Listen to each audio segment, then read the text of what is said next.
Tell us a little about yourself and what motivated you to run for office. Well, first of all, I'm a 15-year resident of Lee Summit. I've got 3 boys in the school district, a freshman, a 6th grader, and a 2nd grader. I've been actively involved in the community over the years, past chamber board member, been very actively involved with the school district at all levels, the PTA and past PTA board member at PLMS. Most recently, I was in the middle school planning team, part of the CFMP process. So a lot of changes going on at Lee Summit. I've been here to kind of watch Lee Summit evolve over the years and the school district evolve along with it. And we've got some really important decisions in the future facing our district. And I think my past leadership roles and skills provide a good asset to the school district. What experiences have helped you prepare for the professionalism and leadership required of school board members? Well, I'll make it brief, but a little history. I was actively involved in the State Dental Association for several years, served in a legislative capacity as their director for about 6 years of legislative policy, which I spent a lot of time in Jeff City providing a lot of House and Senate testimony. Basically just short of being a lobbyist, but working both sides of the aisle to find qualified solutions and assisting in the development of public policy. I was a past president of the Dental Association, been involved in numerous community and civic organizations over the years. I own and run a small business here in Lee Summit, so from a fiscal standpoint, I've got that invaluable experience. Okay.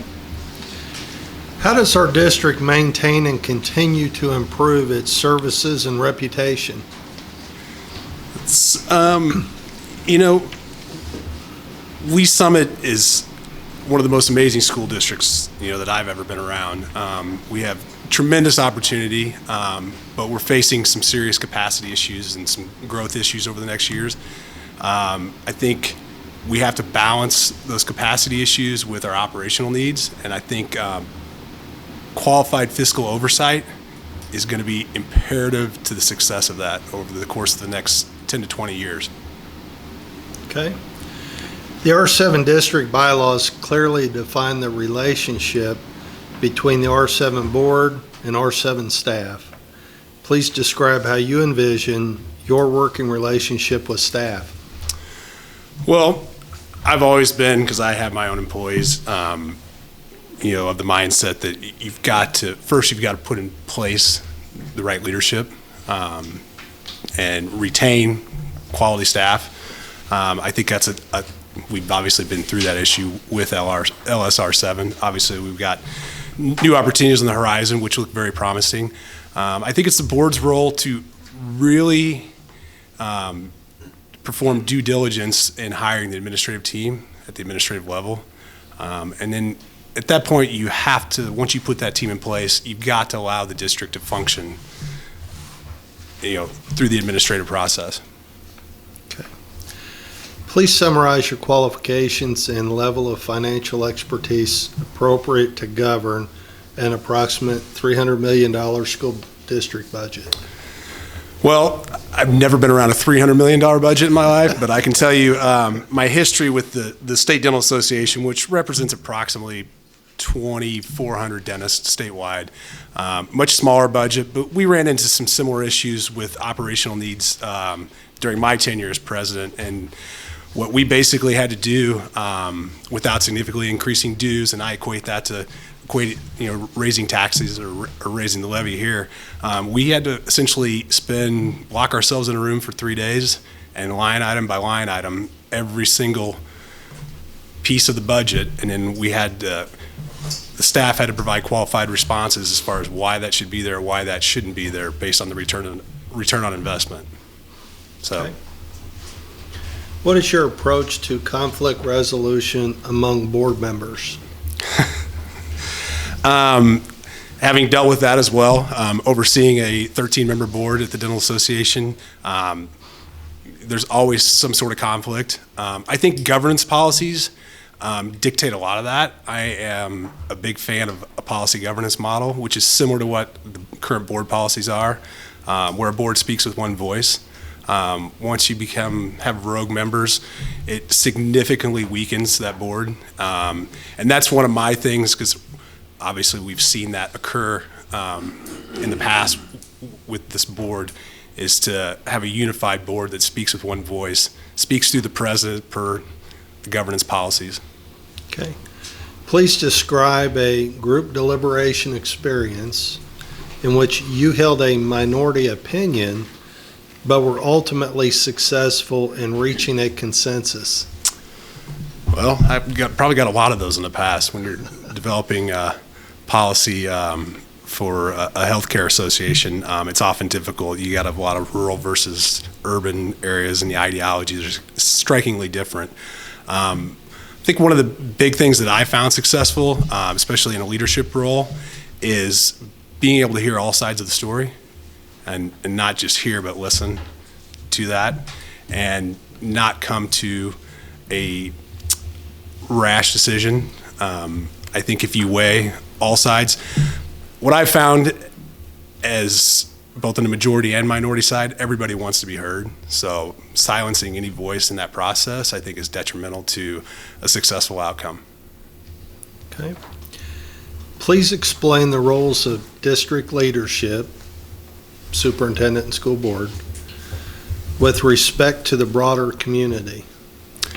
Well, one of the things, I think that role has evolved significantly over the last probably decade due to social media and all sorts of other things. I think the superintendent, historically superintendents, engage with the administration, teachers and staff on some level.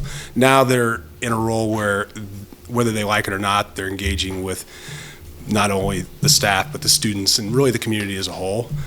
So I think that it creates a larger responsibility from a leadership standpoint for a superintendent, and I think they have to be cognizant of that. So they're really one of the premier leaders of the community. Okay. Current data provided by our school district shows certain subsets of students are underperforming in math, science, and other categories. How do you interpret this data and propose the LSR7 board address it? One is we delved into that data this last year as it pertains to the achievement gap. There's a lot of data missing. We're using certain demographics and trying to apply those without looking at what I call real life situations. I know we break it down by race and gender and some socioeconomic factors, but I think there are other factors that we just don't have data, and that's one thing I would like to see as a school board member. We start collecting data on other demographics such as single parent homes. When did these students that are falling into this achievement gap actually enter our system? Because I think that has a tremendous impact on that overall number. They may have not been in the system with LSR7 at the pre-K or K level, and they may have entered second or third grade, and by that time, depending on where they came from, what the circumstances were, they may already be way behind and playing catch up within our system. Okay. What do you consider major challenges and priorities for the district, and how will you address? I think, after serving on the middle school planning team, we already have this, we have significant capacity issues that we're going to be facing in the very near future. That said, we're going to have to address them. Obviously, the bond is on the ballot, but at the same time, we can't look past the operational side of things, and I'm not sure that right now that we've looked at those projections of numbers for capacity needs over the course of the next 20 years, but I'm not sure that we've taken an adequate look at the operational needs. Because I think one of the huge successes of the school district long-term is to be able to retain qualified staff. Mm-hmm. Okay. What do you believe should be a primary focus of the school board and your role as a board member? Obviously, we've just hired a new superintendent. I think one of the big roles that the new school board needs to take is making sure that we have a quality administrative team in place so that we can, and that trickles down to our teachers and staff. Because ultimately, the teachers and staff are the success of the entire school district. But without the leadership at top, morale drops. We've seen all the issues that come with that. So I think making sure Stansbury leadership is got quality leadership within its doors should be a high priority of the board. That, and then depending on what happens with the bond on the ballot, I think the board really, because that's a really big number for our community. Not that it isn't needed, but I think any incoming board is going to have to perform a significant amount of due diligence to oversee the use of those funds. Okay. What is your long-term vision for our district? Well, I think one of the things is, we need to address the capacity needs in a very fiscally prudent manner. We have to keep in mind the taxpayer. When we do those, that goes back to my original comment about the oversight as far as any new infrastructure needs. But I think we really need to focus on those operational needs. I think there are a lot of needs that are unmet in the classrooms currently that we could be doing. I think one of the big things for me, and I've said this to other groups, is Lee Summit has a tremendous amount of opportunity. I served on the steering committee for the last no tax increase bond with the Innovation Campus, and it's a wonderful program.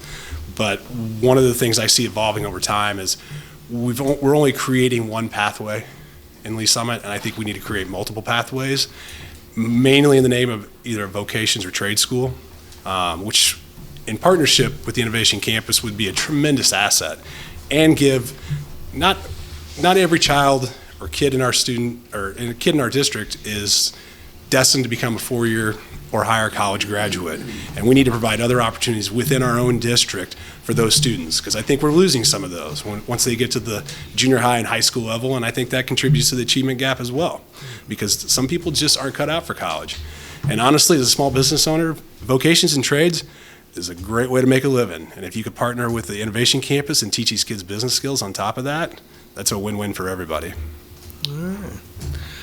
Matt, we don't have any more questions, and I think you've got 15 minutes, so I don't know what cover anything you want. I have to say, I have sat in front of Senate and House committee testimony, predominantly on Medicaid reform back in the early 2000s, and this might be one of the most unique seats I've ever sat in. So. This might be one of the most unique seats I've ever sat in. So, but no, I thank you for the opportunity. And for those of you that know me in the room, I have a great deal of passion for this community and certainly the school district, because I have 3 kids involved, and there's rarely a day that goes by that I'm not on one of the campuses, either picking up kids or doing something within the school district, and I love it. And over the course, I have a freshman now, he's my oldest, but just interacting with the staff and of these schools, we have a tremendous asset in our teachers and staff at these schools. And obviously, we've had some bumps in the road, but I see a tremendous amount of opportunity moving forward for both the school district and the community. And that's always a constant partnership that needs to be maintained. So I think the big thing for me is I would like to be a part of that.